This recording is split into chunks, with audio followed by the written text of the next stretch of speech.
नमस्कार, मैं आशीष राठौर आपका स्वागत करता हूं फिर से एक बार। जैसा कि आप लोगों को पता होगा कि रविवार को महाराष्ट्र के गृह मंत्री अनिल देशमुख ने सीबीआई पे ये दबाव डाला है कि 6 महीना से ज़्यादा हो गया, लेकिन अभी तक सीबीआई ने कोई भी ऐसा रिपोर्ट नहीं किया है। तो गृह मंत्री के बोलने के बाद जब उनकी ये अपील सामने आई तो फिर रिया चक्रवर्ती ने भी सामने आकर के ये बात आज कबूल करी और ये बोली और प्रेशर डाली और ये बताई जा रही है कि मैं सीबीआई पे प्रेशर डाल रही हूँ कि 6 महीने से अभी तक कोई भी ऐसा कोई एविडेंस नहीं सामने आया कि एसएसआर की हत्या हुई है या फिर आत्महत्या हुई है। आज उन्होंने सीबीआई से अपील किया है कि जल्द से जल्द एक रिपोर्ट सामने लाया जाए कि एक्चुअली में क्या हुआ था। और अपने वकील को भी उन्होंने ये कहा है, सतीश मानी शिंदे को भी ये कहा है कि आप भी अपील करो। तो सतीश मानी शिंदे का भी ये बयान आया है कि 6 महीना से ज़्यादा होने को है और अभी तक सीबीआई क्या कर रही है। अब मैं आपको बता दूं कि आपको शायद याद होगा, अगर नहीं याद होगा तो मैं याद दिला देना चाहता हूं कि वो ही रिया चक्रवर्ती जो कहा जा रहा था और बताया जा रहा था कि मैं एसएसआर की एक गर्लफ्रेंड हूँ, और जब उनकी इस तरह से मृत्यु हो जाती है तो लोग ये कहने लगते हैं कि एक गर्लफ्रेंड है तो गर्लफ्रेंड होकर ये सीबीआई की डिमांड क्यों नहीं कर रही हैं।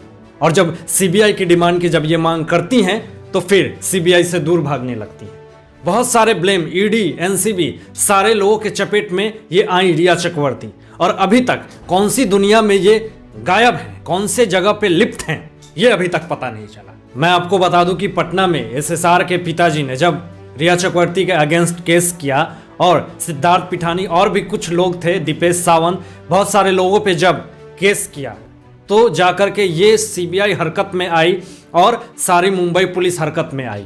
उसके बाद रिया चक्रवर्ती सीबीआई से बचती हुई आ रही थी, तो जिस कारण से वो सीबीआई से या फिर पटना पुलिस से मिलना बंद कर देती हैं। जब उनके पिताजी ने उनके ऊपर मनी लॉन्ड्रिंग का, पैसा शोषण का जब केस करा तो वो ईडी से छुपते छुपाते भागती आई, क्योंकि इस केस में ईडी भी आ जाता है। और ईडी से बहुत सारे जब सवाल किए जाते हैं तो रिया चक्रवर्ती उन सारी चीज़ों का जवाब नहीं दे पाती हैं। तो उसके बाद एनसीबी आती है और एनसीबी में जो ड्रग्स कनेक्शन आता है, इससे तो पूरा बॉलीवुड का काला चिट्ठा सामने आ जाता है। बॉलीवुड इंडस्ट्री के जो काली करतूतें हैं वो सारी चीज़ें सामने आ जाती हैं। दोस्तों, आज पूरा देश, पूरी दुनिया ये जानना चाहती है कि इस तरह से, जिस तरह से एसएसआर के जस्टिस के लिए बहुत सारे लोग न्यूज़ चैनल पे बहुत सारी बातें हो रही थी, अब वो धीरे धीरे ख़त्म होती हुई नज़र आ रही हैं। उसके बाद रिया चक्रवर्ती जिस तरह से इस केस में एक्टिव होती हैं और अचानक इस केस से गायब हो जाती हैं और कोई भी ऐसा स्टेटमेंट, ना कोई ऐसा अपडेट, तो इन सारी चीज़ों को देखकर बहुत सारे लोग शॉक में हैं। अकॉर्डिंग टू लॉ मैं आपको ये बता दूं कि यहाँ पे किसी को, मैं यानी खुद किसी को ये नहीं कह सकता कि ये मुजरिम है या फिर ये इंसान गलत है या फिर इसने ऐसा कुछ किया होगा। हमारी गवर्नमेंट हर एक इंसान, हर एक मुजरिम को ये अधिकार देती है कि वो अपने आप को प्रूफ कर सकता है कि वो मुजरिम नहीं है। उसी तरह से रिया चक्रवर्ती को भी ये अधिकार दिया गया है। उसने अपना वकील खुद ठीक किया और इस केस से लड़ रही है। जब तक एसएसआर को जस्टिस नहीं मिलता है तब तक सोशल मीडिया पे पूरे देश भर में तरह तरह की बातें होते रहेंगी, तरह तरह की जो किसी को भी जैसी टिप्पणियां होती हैं वो इंसान देता रहेगा। लेकिन क्या ये सही है? मैं ज़रूर चाहूँगा कि ऐसे लोग जो सिर्फ टीआरपी के लिए अनगढ़ंत मनगढ़ंत जो बातें किया करते हैं, कृपया ना करें। किसी के संवेदनाओं और भावनाओं के साथ खिलवाड़ ना करें। जो सच्चाई है और जो असलियत है वो एक न एक दिन ज़रूर सामने आएगा, और जो मुजरिम है वो ज़रूर हमारे सामने आएगा। ना हमारे पास कोई प्रूफ है, ना एविडेंस है, और हम किसी को ये कह दें कि ये इंसान मुजरिम है, ये गलत है, इसे अंदर को, ये गलत। लेकिन जिस दिन हमें ये पता चलेगा कि ये इंसान गलत है, ये मुजरिम है, यही वो इंसान था, तो उसको छोड़ेंगे भी नहीं हम। आप लोगों ने पेट्रोल को देखा होगा, अगर एक बार पेट्रोल में आग लग जाती है, उसे जितना भी बुझाना चाहोगे वो और ज़्यादा बढ़ती है। ये एसएसआर की जस्टिस वही है। अगर जो लोग इस केस को दबाना चाहते हैं या फिर इसको मिटाना चाहते हैं, लेकिन ये आग बुझने वाली नहीं है, ये दिन प्रतिदिन बढ़ती ही जा रही है। मुझे ताज्जुब होता है कि इस देश का ऐसा कोई भी घटना नहीं होगा जो इतने दिन तक चला हो, और वो एनर्जी, वो विश्वास, वो आत्मविश्वास, वो एकजुटता और वो एनर्जी आज भी लोगों में बरकरार है। और ये आस है कि आज नहीं तो कल एसएसआर को जस्टिस मिलेगा। बहुत सारे इंसिडेंट आए इस केस में। अर्णव गोस्वामी की टीम, रिपब्लिक भारत की टीम दिन रात यही कवर कर रही थी कि एसएसआर को जस्टिस मिले, एसएसआर के साथ क्या हुआ, बिल्कुल नाइंसाफ़ी है। और अब अर्णव भी इस चीज़ को कवर नहीं करते। और इसके पीछे क्या रीज़न है मैं जानना नहीं चाहता, और मैं उस चीज़ में, उस डेप्थ में जाना भी नहीं चाहता, क्योंकि प्राण से बड़ा कोई चीज़ नहीं होता, ज़िंदगी से बड़ी कोई चीज़ नहीं होती। हो सकता है कि उनको इंटरनली बहुत सारे प्रेशर होंगे, बहुत सारी मुसीबतें होंगी, उनकी पर्सनल लाइफ है, उस पर हस्तक्षेप नहीं करना चाहता कि उस इंसान के साथ क्या प्रॉब्लम है, क्या कॉम्प्लिकेटेड सिचुएशन वो इंसान अपनी ज़िंदगी में फेस कर रहा है, उस पर मैं नहीं जाऊँगा। क्योंकि ये भी मुझे सूत्रों से पता चला है कि अर्णव गोस्वामी की जो स्टूडियो थी मुंबई से, वो कवर नहीं कर रहे हैं, वो अब दिल्ली नोएडा से कवर कर रहे हैं, दूसरी स्टूडियो से। क्योंकि आप पूछता है भारत जब देखोगे तो उनके बैकग्राउंड में जो डिजिटल टीवी चलती थी अब वो नहीं चलती है, उस तरह का वो कॉन्फिडेंस, उस तरह की बात, वो चीज़ अब अर्णव जी में नहीं है। रीज़न यही है कि ज़िंदगी से बड़ी कोई चीज़ नहीं होती। ऑब्वियस सी बात है, ये दुनिया है, ये सच्चाई है। अगर आप किसी के भलाई के लिए सोचोगे तो अपना ही बुरा होने लगता है, तो उस समय वो इंसान अपना परिवार देखेगा, अपनी ज़िंदगी देखेगा, या फिर जस्टिस के पीछे भागता रहेगा। क्योंकि सच्चाई यही है कि अगर उस इंसान के साथ कुछ हो जाता है, उसकी तो ज़िंदगी चली गई। आप सड़क पे आकर के ही क्या करोगे? किसी माँ ने अपने बेटे को खो दिया, किसी बेटे ने अपने बाप को खो दिया, एक पत्नी अपने पति को खो दिया, तो उस वक्त सड़कों पे आकर के आप क्या तबला बजाओगे? कुछ नहीं होने वाला। सच्चाई यही है कि इंसाफ के लिए आवाज़ तब उठाई जाती है जब इंसान खुद को सेफ और सुरक्षित फील करता है, और वो सुरक्षित तब आप फील करवाओगे जब आप लोगों की एनर्जी और आप लोगों की एकजुटता सच्चाई के साथ हो, एकत्रता के साथ हो।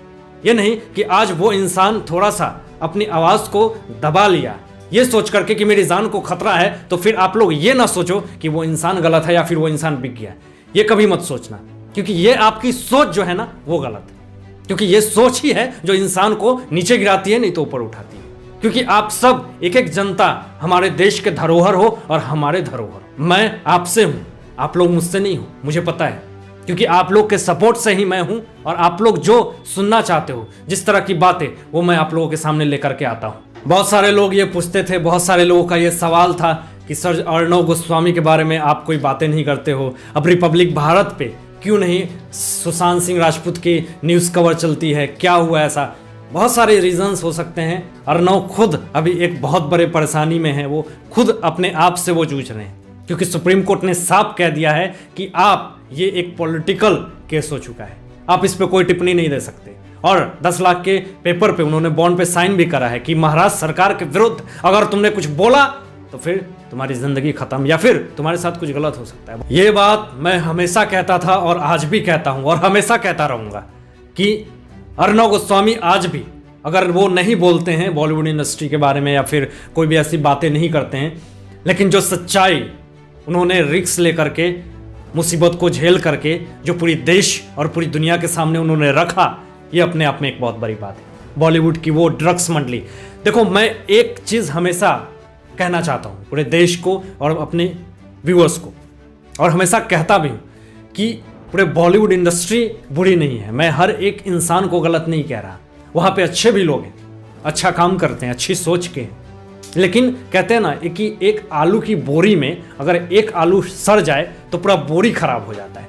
उसी तरह से बॉलीवुड इंडस्ट्री में कुछ ऐसे कलाकार हैं जो बॉलीवुड इंडस्ट्री को उन्होंने बदनाम करके रख दिया है, पूरे बॉलीवुड इंडस्ट्री को बर्बाद करके रख दिया है। उनकी यही सोच ही होती है कि तुम ड्रग्स नहीं लेते हो, यू आर ब्लडी मैन, मतलब तुम गंवार हो, देहाती हो, कहाँ से आ गए। मतलब इस तरह की सोच और इस तरह की विचारधारा के कारण ही पूरे बॉलीवुड इंडस्ट्री के लोग आज बदनाम हुए हैं, वैसे लोगों की वजह से। मैं पूरे बॉलीवुड इंडस्ट्री का विरोध नहीं करता, वहाँ पे ऐसे भी लोग हैं जो अच्छी सोच के हैं, अच्छे विचारधारा के हैं और काम करते हैं, ईमानदारी के साथ काम करते हैं। लेकिन कुछ लोगों की वजह से पूरी बॉलीवुड इंडस्ट्री की बदनामी हुई है। तो मैं बॉलीवुड इंडस्ट्री वालों के जो मुखिया हैं उनसे अपील करूंगा कि ऐसे लोगों को सबसे पहले रिजाइन दिलवाओ, बॉलीवुड इंडस्ट्री से दखल करो।